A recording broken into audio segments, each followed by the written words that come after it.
Hi dear friends and subscribers, welcome to the Cricket Happening Show today, this on a Sunday. And what a sensational Sunday we had here at the Wanderers in Johannesburg. And well, AB de Villers of South Africa now holds the record for the fastest 50 in one-day cricket of just 16 deliveries, and he also holds the world record for the fastest one-day international century that he scored against the West Indies today of just 31 balls, and he also equaled the record for the most maximums by a single batsman in one-day international cricket when he hit 16 sixes in a stupendous knock of 149, which was scored of just 44 deliveries. Oh, that was phenomenal hitting by AB de Villiers of South Africa. 149 of 44 deliveries, 9 fours and 16 sixes, which equaled the record that was held by Rohit Sharma of India against Australia, as you would remember. And well, let me tell you, he led the AB de Villiers actually had the Bullring, the Wanderers Stadium in Johannesburg, absolutely ablaze with his sterling knock today. What a knock that was! You would know that West Indies were at the receiving end of Corey Anderson's century of 36 balls from New Zealand when it was when New Zealand played West Indies, and today West Indies bowlers had to bear the brunt of AB de Villiers' bat. Not only that, a lot of records were broken. So AB de Villiers now holding the record for the fastest 15 one-day cricket of 16 balls, and also holds the fastest the record for the fastest century in one-day cricket of just 31 balls. It was absolutely blitzkrieg stuff, one could say. And not only that, look at look at 2014. You remember now the Test match record is being held by Misbah-ul Haq of Pakistan, who actually smashed the record for the fastest century by hitting it in 56 balls, as you would remember, against Australia. So Misbah-ul Haq is now holds the record. Now it's a joint record which is held actually. Like Misbah-ul Haq is holding the joint record for the fastest 50 and 100 in Test matches, while as AB de Villiers of South Africa is holding the record for the fastest 50 and the fastest century in one-day internationals. So really, the record books has been rewritten by Misbah-ul Haq and AB de Villiers, but AB de Villiers is all the focus would be on AB de Villiers today on this Cricket Happening Show. As I said, he led the stadium alight at the new Wanderers Stadium in Johannesburg against the West Indies. In fact, if you look at it, before AB de Villiers came into the picture, there was a very good opening partnership. In fact, we are talking about the second one-day international which was being played at the Bullring at the Wanderers Stadium in Johannesburg, and West Indies were the ones who actually won the toss, and Jason Holder invited the South Africans to bat, and South Africa went off to a record opening stand between Hashim Amla and really Rozu, as they put on 247 for the first wicket, with Hashim Amla contributing an unbeaten 153 of 142 balls with 14 fours, and was there in a partnership with AB de Villiers of 192, out of which 149 runs was scored by AB de Villiers of 44 deliveries with 9 fours and 16 sixes smacked all across the park. Absolute genius from AB de Villiers, and Hashim Amla had scored only 31 of those. You could just imagine this: 192 runs were smacked of just 67 deliveries, and that was done by none other than AB de Villiers. AB de Villiers came in when South Africa were in a very absolutely in the driver's seat because of that century opening partnership. No, not century, a double century opening partnership. As that was a record. So there was a lot of records that tumbled. 247 was the opening partnership between Hashim Amla and really Rozu. Hashim Amla, well, he was playing in his own way. He was playing in a compact little innings. But really Rozu, who has been into the woes, as you know, the other day we were all talking about really Rozu and Kushal Perera of Sri Lanka, who collected a lot of ducks after getting an entry into international cricket. But really Rozu today really played a wonderful knock. He really showed that, you know, initially he had his troubles. He was hit on the stomach by Jason Holder. Delhi was peppering them with bouncers, but really Rozu stood the test and he started playing beautifully. In fact, his pull shots were really a treat to watch, and he, along with Hashim Amla, chiseled an opening partnership of 247. Really Rosu finally getting on to his maiden one-day international century, which he made 128 runs of 115 balls with 11 fours and 2 sixes. And as I said, it was the partnership of 247, and that was the wicket was taken by Jerome Taylor as he picked up the wicket of Really Rosu for 128, his maiden one-day international century, and that was the time the score was 247 for 1. After that, from 247 for 1 in 38.3 overs, that was the stage which was set when AB de Villers walked in. Well, AB de Villers was walked in and Hashim Amla was at the crease, but AB de Villers started everything right from the first ball as he absolutely went berserk against the West Indies bowlers. He was really carting the ball in all directions, and as I said, AB de Villers is such a player, he can manufacture the strokes out of nothing, and that was what he was precisely doing. The slow balls and the full tosses were disappearing for sixes. He was sending the ball high up on the terraces there at the Wanderers in Johannesburg. AB de Villers was it was absolute lightning and thunder. It was a thunder and lightning knock from AB de Villers. He was really making this stadium was really set ablaze by his knock, as he was really carting, and he went after Jason Holder in a very big manner, because if you look at his 16 sixes, 6 of those sixes were hit of the West Indian captain Jason Holder. He was not sparing any bowler. I'll be talking about the bowling figures, but look at that partnership. As I said, 247 for 1. I mean, it was really something on the cards, because one never expected AB de Villers to go and actually smash the record for the fastest 50 and the fastest 100 in one-day internationals, which he did it with consummate ease, one could call, because he was really going berserk, I would say. He didn't spare any single bowler. Look at the damage that he did. He hit Jerome Taylor's 10 overs, cost him 95 runs with 1 wicket to his name. Jason Holder 9 overs were carted for 91 runs, 6 sixes of the bowling of Jason Holder. Suleiman Ben 10 overs went for 49. He was the only bowler, I thought, who bowled with a semblance of respectability in the South African innings. Russell leaking 78 runs and showing 1 wicket to his name. Sammy 4 overs, none for 26.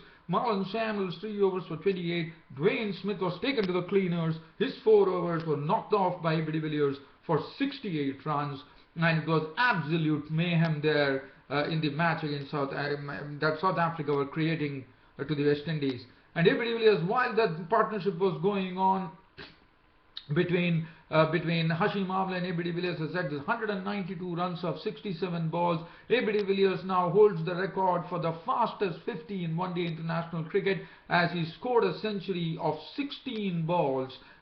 Scored a half century of 16 balls, and then went on to break the record which was held by Corey Anderson of New Zealand, and incidentally that was also made against West Indies. So West Indies, poor West Indies, are really suffering at the hands of the batsmen here, and AB de Villers was really pasting the West Indies bowlers all across the park, and he went on to a fastest century now of just 31 deliveries. He has broken the record by 5 balls. That is absolute stupendous stuff. He was absolutely, what to say, I don't know, words are not flowing. It's lightning and thunder, absolute dynamite knock from AB de Villers, 149, and he was going, and he was really, and while this partnership was going on, 192 of just 67 deliveries, look at what it did to the South Africa. South Africa went on to put the highest total. In fact, they missed the world record total in one-day internationals by just 4 runs. 443 is the record, as you all know, and South Africa finished at 439 for 2 when in the final over, AB de Villers was gone, caught by Carter of the bowling of Russell, but not before causing immense damage to the West Indies bowlers with a knock which was absolutely, as I said, it was absolutely, it was something which was really very hurting for the West Indies. AB de Villers 149 of just 44 deliveries, 9 fours and 16 sixes, fastest 50 in one-day international. He holds the record now for the fastest 50 in one-day international cricket of 16 balls, fastest 100 in one-day international cricket of 31 balls, and also equaled the record for the most maximums hit in a single innings by a batsman, which now it's a joint record which is held by AB de Villers of South Africa with 16 sixes, and Rohit Sharma of India is also holding the record. So it's a joint record now held by AB de Villers and Rohit Sharma of India of having hit the most maximums, that is 16 sixes. It was absolutely a mayhem there, as I said, and South Africa finishing on their highest ever total in one-day internationals of 439 for 2. Hashim Amla was not out on 153 of 142 balls with 14 fours. He was a passive spectator, and it was his 18th ODI century. South Africa 439 for 2 after 50 overs against West Indies, batting first. As far as the West Indies were concerned, it was pretty hard going. Well, Chris Gayle definitely started off in the right fashion by hitting 2 fours and a 6, but that was it for Chris Gayle. And if at all West Indies had to have served the target, this man, Chris Gayle, had to definitely stay, but that was not to be, as Morkel picked up his wicket when Farhan Bahardeen held a good catch, and he was gone for 19 of 13 balls with 2 fours and 1 6. That was 36 for 1. But after that, it was pretty difficult going. I mean, there were batsmen who really contributed. Leon Johnson was LBW bowled Philander for 1. Marlon Samuels contributed 40 or 48 balls with 3 fours and 1 6. Ramadhin contributed 57 of 55 balls with 4 fours and 1 6. Jonathan Carter made 40 of 39 balls with 1 4, 3 fours and 1 6. But the highest scorer was Dwayne Smith, who contributed in good measure, took advantage of the power play and made 64 of 65 balls with 9 fours and 1 6. But nothing was enough to actually go and usurp that record total that South Africa put up of 439 for 2. And then Andre Russell was out for a duck. And as I said, it was always going to be difficult. Darren Sammy not out on 25 of 41 balls with 3 fours. Jason Holder not out 21 of 25 balls with 2 fours. It was always going to be difficult, and West Indies had to be content with 291 for 7. Thus South Africa winning by a huge margin of 148 runs. And as I said, West Indies were really finding it difficult. In fact, look at Dale Steyn. Even with a score to defend, he bowled splendidly. 10 overs, no maiden, 1 for 29 for Dale Steyn. Morkel 10 overs, 2 for 43. Philander 10 overs, 69 runs and 2 wickets. Dumini 4 overs cost him 39. Imran Tahir went for 60 of his 10 with 1 wicket. Bahardeen bowled 6 overs for 39. AB de Villers, as we all know, that he would definitely be the man of the match. The person now, AB de Villers of South Africa, holding the record for the fastest 50 in one-day cricket of 16 balls, fastest century in one-day international cricket of 31 balls, and also the fastest, also holding the joint record for the most maximum scored by a single batsman in one-day international cricket, by equaling the record which was held by Rohit Sharma of India of 16 sixes in a single innings. What a knock! What a player, AB de Villers. South Africa winning the match by 148 runs. So, well, after all this electric stuff, now we are heading off into some sedate stuff, as compared to AB de Villers' knock today, which happened here at the Wanderers in Johannesburg. Melbourne Cricket Ground did not see any electricity coming in, but it was simply some stuff where we saw some good batting and some good bowling. Mitchell Starc was the hero there for Australia, and Australia actually winning the match. Australia have won their second consecutive match in this tri-series, and they won the match against India by 4 wickets. India were the ones who actually batted first. They put on 267 on the board for 8 wickets. For Australia, yesterday it was Gurinder Sandhu who actually made his test debut, made his one-day international debut, and definitely got his maiden one-day international wicket when Ajinkya Rahane cut the ball. I'll come back to that later. Just talking about this game between India and Australia, because AB de Villers scored in such an electric manner, I am sure I had to really cover a lot about that particular match, and you would all agree, dear friends and subscribers. So that's the reason this particular broadcast, as far as the report between India and Australia is going to be pretty brief.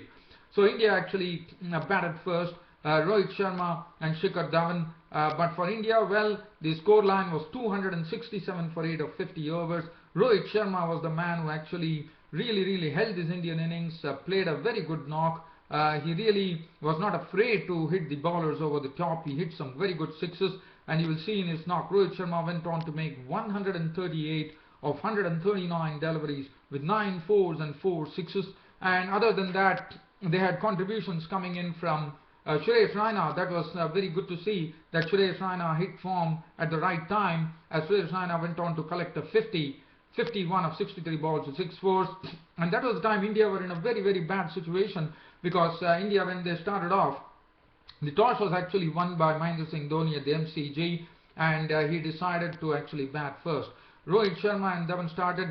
Mitchell Starc once again in an identical way as to how he actually had England on the rack. He did it to India too, as in his very first over he struck by getting the wicket of Shikhar Dhawan. Shikhar Dhawan trying to go hard at the ball which was going outside the off stump, flailed at it, and Aaron Finch in the slips made no mistake, and he was gone for 2. After that, it was the turn of Ajinkya Rahane to give his wicket to Gurinder Sandhu. I thought Gurinder Sandhu bowled in the right areas.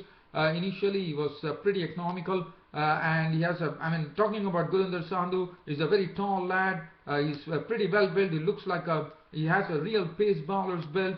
He has a very nice and easy action, and when he was bowling, we saw that he was definitely getting that extra bounce that was required, and that was the extra bounce which actually had Rahane's wicket, as Rahane tried to actually cut the delivery, which he tried, but the ball was it was a ball with some extra bounce, and it ended up in the hands of Brad Haddin, as Rahane was out for 12. And Virat Kohli, disappointed, as he played a very rank bad shot, actually tried to pull James Faulkner. The ball went high up in the air, and Bailey settled under it and took an easy catch, and he was gone for 9. And that was the time India were in real trouble at 59 for 3. 59 for 3 was the total in the 13th over. But after that, it was a fine partnership. It was very important for India, and that was the reason India reached 267, because Rohit Sharma and Suresh Raina, who took his time, both of them really had to put their heads down and really stabilize the Indian innings. They definitely did it to a nicety, and they pushed down the score from 159 for 3 in the 13th over to 185 in the 35th over, with Raina contributing 51 of 63 balls with 6 fours, and Rohit Sharma, as I said, 138 of 139 balls with 9 fours and 4 sixes. Other than that, Mitchell Starc came in. Initially, he did some damage, and then Mitchell Starc was the man for India. He was the real nemesis, as Mitchell Starc went on to record his best figures in one-day internationals of bowling 10 overs, 2 maidens, 43 runs and 6 wickets. So Mitchell Starc has been having a great time here in this Tri series in these first 2 matches. Dhoni was all bowled by Starc for 19 with 2 boundaries. Akshar Patel realized that he's playing on international wickets, and he was a very quick goner. He was LBW bowled Starc for a duck. Ashwin was not out on 14 of 20 balls. Bhuvneshwar Kumar was castled by Starc for naught of the very first ball he received. Shami was not out on 2. India ending at 267 for 8 of their 50 overs. The bowling Starc, as I said, was he also took their second consecutive man of the match award, richly deserved so. 10 overs, 2 maidens, 43 runs and 6 wickets. He was bowling superbly. He was really ramping up the pace. He was also actually angling the ball very well onto the Indian batsman, and which nipped up the wickets. 10 overs, 2 maidens, 43 runs and 6 wickets for Mitchell Starc. Cummins 10 overs cost him 52. Sandhu on his debut looked impressive, I would say. 10 overs, no maiden, 1 for 58. Faulkner 10 overs, 1 for 63. Watson 8 overs, no maiden, none for 33 for Shane Watson. Maxwell bowled 2 overs for 14. So Australia was set a target of 267 runs to win in 50 overs. Well, for Australia, it all started with David Warner spanking 3 boundaries pretty quickly. When Umesh Yadav picked up his wicket, he was gone for 24. But Aaron Finch, who played a very waiting game. In fact, looking at the way Aaron Finch played, there was no going hammer and tongs at the bowling. He was pretty sedate. He was really playing the ball on its merit, and whenever any loose opportunity was presented to him, he never allowed that to go a begging, and that's what he precisely did. And he scored the maximum, in the sense he scored he was the highest scorer, with scoring 96 of 127 balls with 5 fours and 2 sixes. As I said, it was a very mature knock from Aaron Finch. not really trying to do anything silly, taking his time at the crease, and Aaron Finch really played a very nice knock, and that was the reason that Australia could actually win the match, with Shane Watson contributing, making 41 of 39 balls, 5 fours and 1 6. Akshar Patel, who actually clean bowled him. Stephen Smith made 47 of 52 balls with 6 fours. And then finally, when things were going well for Australia, with the score on 115 for 2, from 200, they were 216 for 2 in the 40th over, and suddenly India came back into the game by knocking off 4 wickets pretty quickly. It was Stephen Smith who was gone to Shami for 47, some reverse swing bowling coming in. Bhuvaneshwar Kumar had Glenn Maxwell caught and bowled after Maxwell made a very quick 20 of 23 balls with 1 4 and 1 6. And then Bailey was sent cheaply to the pavilion out for 5, and also Finch was gone after making 96 to the bowling of Yadav. And suddenly the Australian innings, I mean, nothing to really worry about, but the match became a bit interesting with Australia's score at 248 for 6 when Maxwell departed. Suddenly there was 4 wickets which fell probably in the space of just 42 runs, and a bit of a pressure on the Australians, but Haddin and Faulkner kept a cool head and saw to it. There was nothing that India could do, even though 20 runs were required in the balance, I would say 3 overs. They kept a calm head, with Faulkner scoring the winning run, which was a boundary, as he actually carved Bhuvaneshwar Kumar through the covers for a boundary. He was not out on 9 of 9 balls with 2 fours, and Haddin was not out on 13 with 11 balls with 1 4, and Australia were home, their second consecutive win in the Tri-Series. Tri-Series. So they are the ones who have the maximum points now of 4 points, and India and England have to get off the mark now in this Tri-Series. Now the next fixture which is coming up is between India and England, which will be starting at the Gabba in Brisbane on Tuesday. Now let's have a look at the bowling as far as India are concerned. For the Indian bowling, Bhuvaneshwar Kumar 9.5 overs, no maiden, 1 for 44. I thought he bowled well. Umesh Yadav 10 overs, 1 maiden, 255, also did a good job. Shami 8.1 overs, no maiden, 1 for 44. Could have bowled better. Akshar Patel 10 overs, 145. Ashwin was really targeted, I would say. 9 overs for 54 and 2 overs for 24 for Suresh Raina. And as I said, Mitchell Starc with some splendid bowling against the Indians, taking 6 wickets for 43. His best ever analysis, one-day international analysis for Mitchell Starc, richly deserved so. And Mitchell Starc is the one with which India and England are now contending, because he's the one who did the damage against England. He did the damage, and he did a damage, not only damage, he did serious damage to the Indians with 6 for 43. Well, dear fans and subscribers, I don't have anything else to really talk about on this Sunday on this Cricket Happening show. As I said, I will have to wind up by saying that AB de Villers of South Africa now holds the proud record for the fastest 50 in one-day international cricket of 16 balls, and also he also a joint record now, and also the fastest 100 of just 31 balls to set a new record in one-day international cricket, and he also holds the record for the most number of sixes hit by a single batsman in one-day international cricket. As I said, it is now he holds the record. It is a joint record now, which is held by Rohit Sharma of India and AB de Villers of South Africa, whereby 16 sixes were hit by AB de Villers. That really puts a cap on this Cricket Happening show this on a Sunday. Hope you all loved it, dear fans and subscribers. Your host Ram will be seeing you tomorrow. Until then, it's a big goodbye this on a Sunday. Thank you.